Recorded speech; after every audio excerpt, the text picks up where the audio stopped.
Olá, estimados espectadores! A Europa está literalmente e figurativamente pegando fogo, e esse será nosso tema hoje. Assistam, inscrevam-se no canal para saber das coisas mais interessantes. E podemos continuar. Olhem, aqui temos a Espanha e a França. Esses são focos de incêndio em vários lugares diferentes. De repente, devido ao tempo seco e quente, que está ficando cada vez mais quente, surgem incêndios. E agora eles atingiram a Espanha e a França e se tornaram alguns dos maiores da história recente desses países. Lá, a área atingida pelos incêndios é tão extensa que cobriria vários micropaíses. A situação está se estabilizando. Dizem que é só mais uma onda de calor e outra já chega em poucos dias. Falta bem pouco agora. Pode virar nova fonte de problemas. Nem todos os incêndios foram extintos. Milhares de moradores precisam evacuar perto de Madrid, na Espanha. Mas na quarta-feira começaram aos poucos a voltar para suas casas. A situação conseguiu melhorar um pouco. Mas é preciso dizer que, infelizmente, nem todos vão conseguir voltar para suas casas. Porque nem todos ainda têm suas casas. 24 mil cidadãos evacuados conseguiram voltar para suas casas. E mais 20 mil foram retirados do regime de isolamento na Comunidade Autônoma de Madrid.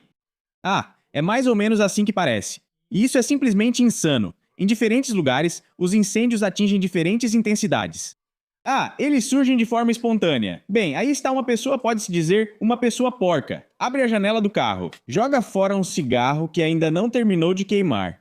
A bituca ainda está fumegando. Ela cai no acostamento e incendeia tudo ao redor. Hoje em dia, tudo pega fogo num estalar de dedos e a eletricidade estática faz o resto. Estou exagerando um pouco, mas por exemplo... e em outros lugares isso também acontece. Alguém não apagou o fogo, alguém faz isso de propósito. E para que um incêndio comece em tempo seco e quente, não precisa de muito tempo. São literalmente alguns segundos. No total, em toda a Espanha, desde o início do ano, queimaram-se 207 mil hectares de terra. Esse é provavelmente o pior recorde negativo de toda a existência desse belo país. Na França é metade disso, 92 mil hectares. E para a própria França, isso também é um recorde negativo, mas não em toda a história, e sim nos últimos 20 anos. No caso da França, os governantes estão preocupados, porque tudo isso pode reacender com nova força. Assim, as autoridades da prefeitura de Gironda, a mais afetada pelos incêndios florestais, relataram uma segunda noite relativamente tranquila, mas pode piorar. Atualmente, todos estão sob nível laranja de perigo meteorológico, e a temperatura do ar, em algumas regiões, chega a 41 graus. O clima está esquentando, tudo isso está piorando, e naturalmente podem ocorrer incêndios. É o momento perfeito para recomendar a vocês meu segundo canal científico, onde justamente falo sobre o calorão e tudo isso. Aqui tem uma enorme quantidade de materiais diferentes sobre vários temas, desde o espaço até o clima. E até tem zoeira com esses tais de Anunnaki, Nibiru, insetoides, terraplanistas, tem de tudo por lá. E sobre gordura também tem muita coisa aqui sobre gordura. Por exemplo, tem um vídeo engraçado chamado Nós Todos Vamos Queimar. Aqui está ele, e lá explicam exatamente o que causa isso e por que isso acontece. Além disso, fala-se sobre a catástrofe térmica. E um dos vídeos mais recentes é No Espaço Não Há Vida. Além disso, lá também falam sobre o oceano. Mas vamos voltar às nossas Europas e passar rapidamente por elas.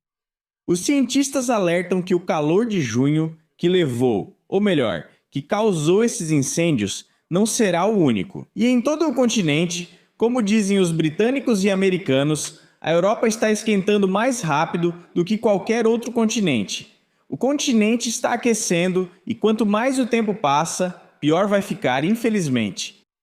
E isso, naturalmente, não diz respeito apenas ao clima ou às nossas condições de vida, mas também aos negócios e à economia. Por exemplo, essa onda de incêndios já está sendo chamada de mini-Covid.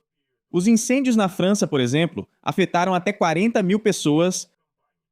A Câmara de Comércio e Indústria de Bordeaux-Gironda comparou os impactos dos grandes incêndios no sudoeste da França a um novo lockdown para os negócios.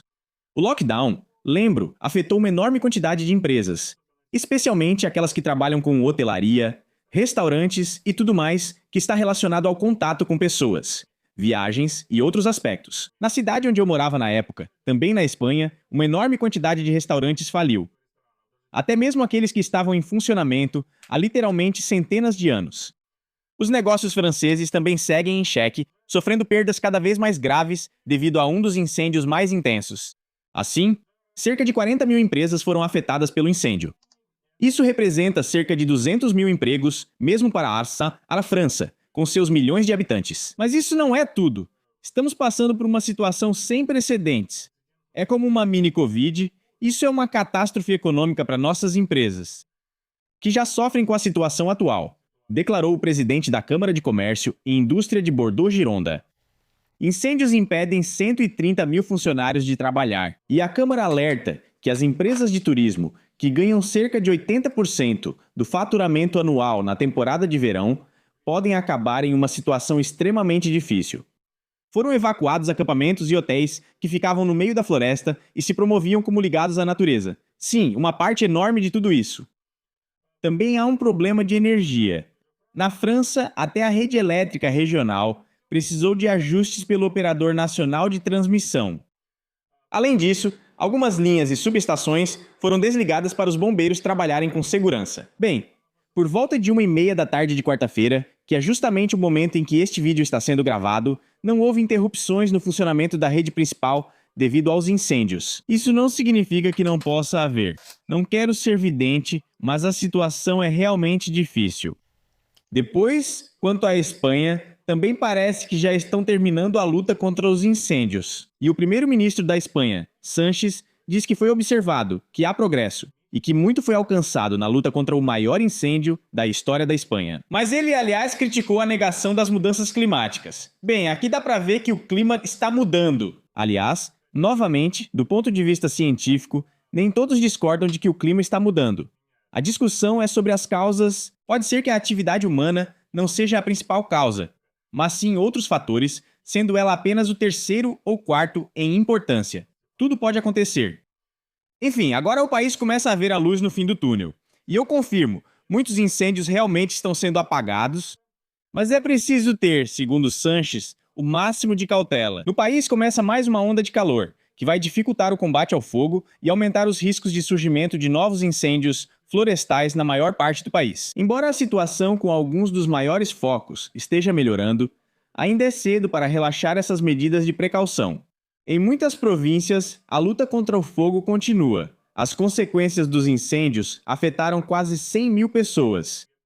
Em comunidades autônomas como Castela e Leão, Madrid, Castela-La Mancha, Comunidade Valenciana, Barcelona, enfim, em muitas delas.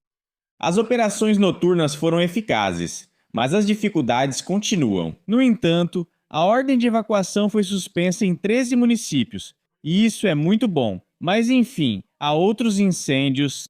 Só que agora não são mais incêndios naturais, de fogo, e sim econômicos. A questão é que, de repente, a Europa está com um problema com os Estados Unidos. É a mesma história de novo. E o acordo daquela Ursula von der Leyen, contra o qual muitos líderes europeus se manifestaram, com os Estados Unidos também está em dúvida. Aqui está o que dizem sobre isso. Estão ameaçando com novas tarifas. O quão sérias elas são ainda não está claro. Mas que o acordo comercial entre a União Europeia e os Estados Unidos está com problemas, isso sim. Assim, por exemplo, a ONU teve problemas. Eles surgem principalmente porque a União Europeia multa as empresas de TI. As multas contra empresas americanas de tecnologia são enormes. A Comissão Europeia, por exemplo, aplicou uma multa de 890 milhões de euros. E dizem que Trump ficou furioso. Ele imediatamente explicou e acusou a União Europeia de usar práticas comerciais desleais. E declarou que os Estados Unidos iriam conduzir uma investigação. Depois, ele mesmo acabou tendo problemas por lá. Mas o pior de tudo é que até mesmo aqueles poucos pontos vantajosos que estão nesse contrato. Lembro que lá cerca de 800 bilhões de dólares a Europa se compromete a não usar para a compra de armamentos. E mais cerca de 600 bilhões para a compra de fontes de energia. Ou seja, não há nada de realmente agradável para a Europa ali. Mas até mesmo o que existe já está piorando. Os Estados Unidos declararam que os Estados Unidos da América não são um cofrinho para a Europa. E nós não vamos permitir que seja assim. Trump declarou que uma investigação já está começando. E o governo federal terá a oportunidade de combater práticas comerciais desleais, segundo ele, por parte de estados estrangeiros. E, os europeus receberam, como nos dizem. Trump faz muitas ameaças nas redes sociais, mas já estamos acostumados. O Estreito de Hormuz também, fecham. Abrem, é sempre igual. No geral, tudo como de costume. O petróleo de fato está subindo de preço. Depois cai um pouco. Mas não cai muito. E a gasolina, o diesel, os condensados de gás e tudo mais. Eles também não estão caindo muito. Ou seja, não estão ficando muito mais baratos, só ficam oscilando um pouco para baixo, para cima. Um pouco mais para baixo, para cima. E no geral é isso aí. A eletricidade e muitos outros itens estão naturalmente mais caros. Em resumo, em 19 de maio, UE e Parlamento Europeu decidiram cancelar desde 1º de julho as tarifas sobre produtos dos Estados Unidos, mas os legisladores insistiram em incluir mecanismos de proteção no acordo. E agora, se acontecer alguma coisa, eles podem até suspender a vigência desse acordo. Caso os Estados Unidos ignorem a tarifa fixa de 15% ou se prejudicarem o acesso dos agentes econômicos da União Europeia ao mercado dos Estados Unidos. Quem afinal está fazendo lobby na União Europeia por essa rejeição desse acordo estranho? Bem, na verdade, há muitas dessas empresas. Naturalmente, isso tudo envolve o grande empresariado. Mas a Comissão Europeia fez com que as novas tarifas sobre os Estados Unidos fossem fixadas em 10%. Embora tenham sido impostas supostamente devido à falta de ações suficientes da UE para proibir a importação de produtos fabricados com o uso de trabalho forçado, se os serviços digitais da UE forem atingidos, isso não trará nada de bom para ele. E aí nos contam o seguinte: agora estamos mais confiantes que há um ano, mas isso nunca ocorreu antes e está ocorrendo novamente. Não vejo essa confiança. O problema é grande. E tudo bem, é toda a União Europeia. Mas, por exemplo, com aquele mesmo Pacta Pactagenos Mexen, é um problema enorme. Estão prevendo a demissão dele. E dizem que ele praticamente não tem autoridade. E a comunicação fracassada sobre as mudanças no governo levou a um confronto dentro do próprio partido. E Merz está passando pela crise mais profunda dentro do próprio partido. A crise de confiança é a responsável. Com a popularidade do governo em mínima histórica, muitos estão insatisfeitos com eles. Simplesmente, 3/4 de todos os habitantes e dos membros do governo estão insatisfeitos com Merz. E até os alienígenas de outros planetas também. A situação neste partido é mais grave que no fim dos anos 90. Naquela época, havia doações secretas. Agora não há doações explícitas, mas podem existir doações secretas ainda não descobertas, se existirem. Mas o que existe é uma crise de confiança e decisões ilógicas, incompreensíveis e instáveis, que levam a uma situação cada vez pior para a própria Alemanha, do ponto de vista econômico. E também para toda a Europa. Isso existe, e isso é muito visível. O chanceler é criticado por não usar muito sua autoridade para melhorar a situação dentro do próprio partido. Além disso, bilhões de euros são destinados e acabam simplesmente desperdiçados, no final das contas. O ministro dos Transportes se demite, e aí começam a trocar as camas de lugar nesse mesmo bordel. Ou seja, nada de bom está acontecendo por lá. Agora os social-democratas estão tão populares que têm uma aprovação de 12% ou até 14%. Isso é simplesmente uma quantidade enorme. Mas por outro lado, antes de chegar ao poder, o bloco tinha mais de 30% nas pesquisas. E aí, claro, está o problema. Após as eleições antecipadas, os conservadores caíram abaixo desse patamar. Mas quanto à renúncia, por enquanto ninguém se arrisca a fazer previsões. O único caso de renúncia desse tipo foi em 1974.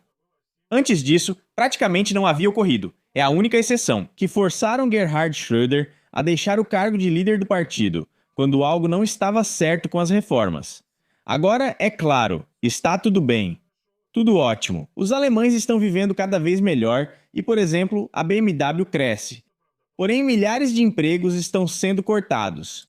Eu já contei sobre isso, que o maior conglomerado, Varta, declarou falência. Lá também está a Saudi.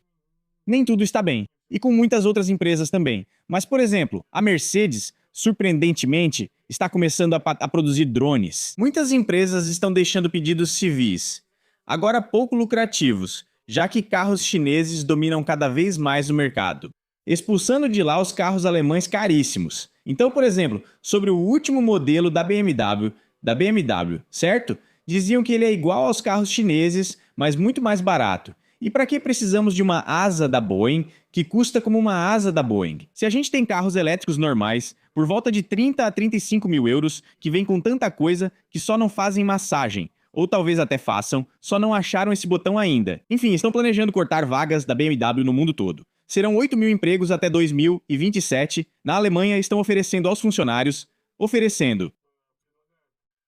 um programa de pagamento de compensação para quem sair voluntariamente. Mas ninguém quer sair, porque empresas assim criaram gerações inteiras. E na Alemanha, vão fazer os cortes através da rotatividade natural dos funcionários. E também com o programa de pagamento de compensação, principalmente para quem concordar em deixar a empresa. Quanto à compensação, aqui ela está sendo implementada desde 2026, de outubro até o final de 2027. E esse programa é destinado a todos. Funcionários da Alemanha, exceto aqueles que trabalham diretamente na produção. E quanto dinheiro será destinado, ainda não está claro. Mas tem mais uma coisa. É sobre o que eu contei sobre a guerra. Se tudo está indo mal para você, invista em ações militares e tudo melhora para você. Assim é na União Europeia. Aceleram o acesso das empresas, às inovações dos laboratórios. Aí você pensa, a ciência avança, as tecnologias são incríveis. Mas então você percebe que tudo isso é só uma máquina de morte. Uma nova carta voluntária, nos dizem. Deve ajudar startups e pequenas empresas a testar seus produtos em laboratórios europeus de ponta e centros piloto. A Comissão Europeia aprovou essa tal carta, e agora pequenas startups e grandes startups poderão usar todas as suas inovações em algum lugar por aí. Ah, e temos aqui uma iniciativa mais ampla. O objetivo é tornar o bloco líder, no sentido de colocar as diretrizes europeias no mundo. Para o lançamento e crescimento de empresas de tecnologia, vimos juntos no anúncio o que havia lá. Esse mesmo! Ah, esse é o desenvolvimento, o progresso científico e tecnológico. Tudo está ligado à guerra. Ah, bem, e como talvez uma epígrafe já. Para tudo isso, ou melhor, não uma epígrafe, mas o encerramento do epígrafe. Isso é um pouco diferente. Vamos usar este material aqui. Agora, de fato, na Europa está se desenhando um cenário de uma guerra semelhante. E nuvens de fogo na própria França. Essas nuvens também obscurecem o nosso futuro. E qualquer coisa europeia, seja lá o que for. Tudo isso está claro. Não literalmente, mas digamos é uma comparação. Mas ainda assim é uma metáfora comum. É muito interessante observar esse fenômeno natural. Os intensos incêndios florestais na França. Cumulonimbus são nuvens de tempestade de fogo que criam novos focos de ignição. Então, normalmente a nuvem em si é vista como o quê? Como um meio, uma ferramenta, na verdade, para trazer frescor, sombra. Mas aqui não é nada disso. Aqui, a nuvem gera descargas elétricas mesmo quando está esfriando, e como resultado, surgem raios secos. Ou seja, não chega até o chão. Ou seja, nada é resfriado e os raios simplesmente atingem a grama seca e criam novos focos de incêndio. E aliás, na própria Espanha, as tempestades secas também não são um fenômeno raro. Se elas se tornarem mais frequentes, todos terão enormes problemas. Enfim, vamos torcer para que tudo isso se resolva. Como se sabe, na natureza não existe tempo ruim. Vamos esperar que a natureza nos ajude a todos nós. E os problemas, em algum momento, vão se resolver sozinhos. Eles vão se ajustar e desaparecer. Enfim, formulem como quiserem. Tchau a todos!